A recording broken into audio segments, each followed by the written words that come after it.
Hello everybody and welcome back to another part of our Tekno EB48 2.2 build. This time we are going to be working on our rear bulkhead, which is going to be bag D. So as you saw in the last video, of course, we built our front bulkhead. So the rear bulkhead is going to be a very similar process to what the front was, but with a couple added pieces, that being mostly that rear wing mount and then that front body post. I guess it's technically a rear body post, but it sits on the front of the tower. So it's the rear body post, front of the tower. But nonetheless, first things first, as per usual, we are going to go through and make sure we've got everything nice and organized, get all of our bags open, make sure, of course, that we have everything that we need and that it's all set in a way to where it is easily grabbable, easy accessible, and identifiable. That way you don't spend a whole lot of extra time trying to search for things that may not be where they are supposed to be. The other reason for this, of course, like I said in past videos, is just in case something is missed in the kit, this is a very easy way to identify that you do need to get that part replaced in some way, shape, or form. So of course, now that we've got all of our stuff kind of sat out in front of us, made sure that it is there and ready to go.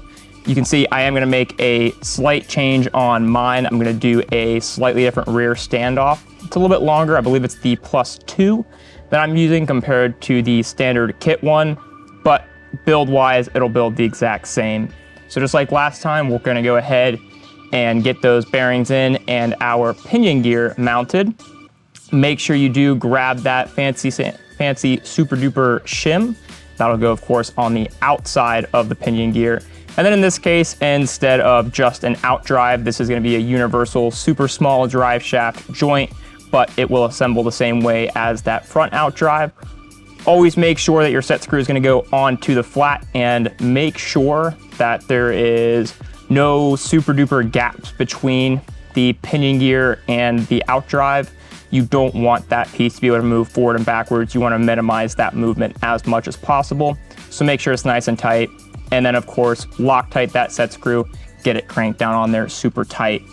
Now we are going to go ahead, get our shims mounted onto the gear side of our differential. This is going to give us a nice tight mesh. And just like in the first one, take your time with this. Those shims are very easy to bend. They're not super thick. In this case, as you can see, I was able to get it done significantly faster and with both shims, whereas of course, last time I spent plenties of time trying to gently persuade it to go in. Once you have the diff itself mounted, we can go ahead and close the back half of the clamshell for your case. And of course, give it a nice spin, make sure that nothing is way too tight onto it, because you want to make sure everything is flowing freely before you go and hit the track. Definitely is not going to be great if you go out for your first run and shredded gear because it is either too tight or too loose. Now we're going to go ahead and do here is start mounting our wing mount. And instead of tightening each bolt all the way as I go, I'm going to go ahead and put each bolt in, put the nut on the back side of it. That way the wing mount is in place. Then I'll go through and actually do a final tighten on all of that. And you can see in this case, I do go ahead and mount the wing in the high hole so it'll sit higher. This is definitely going to be used for sure on the stock kit wing. If you are using something like the Razor wing, for example, then you'll use the lower mount holes. But once we have the general guide set for that, then we can go ahead and work on getting everything nice and tight on there. Unfortunately, not the easiest to see from this perspective, but not a whole lot I can do when I'm sitting in front of the camera and I can't see exactly what is in it. But all I'm doing is getting those 4 screws and nuts tightened down at this point. Once you have that all set to go, now you can go ahead and get the post itself mounted up.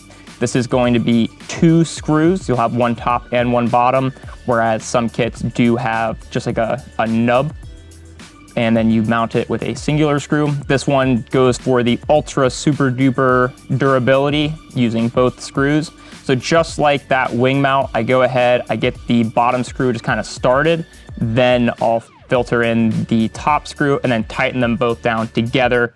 That way I know everything is lined up and ready to go. Now that we have our wing mount and our body post mounted onto the tower, we can go ahead and get the tower actually mounted onto the gearbox.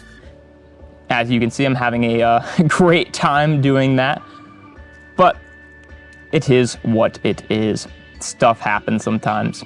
So it is going to be 4 bolts in this case, especially if you are using that higher wing mount hole. If you're using the lower wing mount hole, 2 of those bolts do get used in the bottom portion of that wing mount. But these are all the same cap head screws for the 4 of these, so it's very straightforward. Just get them nice and tight, and of course, don't over torque them because you don't want to strip out your brand new plastic. So we'll go ahead, get the tower finished up here. Everything nice and tight. And then you can see we're just pointing to the 4 bolts that we just put in, especially again, if you're using that higher wing mount position, you will use all 4. If you're using the lower wing mount position, then 2 of those bolts will be already in the bottom portion of that wing mount. Now we can go ahead and get our standoffs mounted. I am attempting to point to it in the camera, but of course, like I said, you can't see it super duper great, but we are going to use the middle hole there, and it's just a matter of putting some lock head on that screw and then cranking down nice and tight on that standoff. That way you don't lose it as you are going around the track on your first runs and your 100th runs, especially if you know this isn't something that you change a whole lot. So we'll use the middle hole, get it nice and tight there, and then we will be all set to go on our standoffs. There we go, now I get a better view of it. You're gonna use those middle holes on the tower. Now to end off the rear bulkhead portion of bag D, we're gonna go ahead, get that little shim gear case cover, whatever it's called, mounted into the bottom. Those are the only 2 1/5 flathead screws inside this bag. And just like in the previous bag, I like to do this by hand because I don't want to strip out my plastics. And these are very small screws, so I don't want to damage them in any way, shape, or form.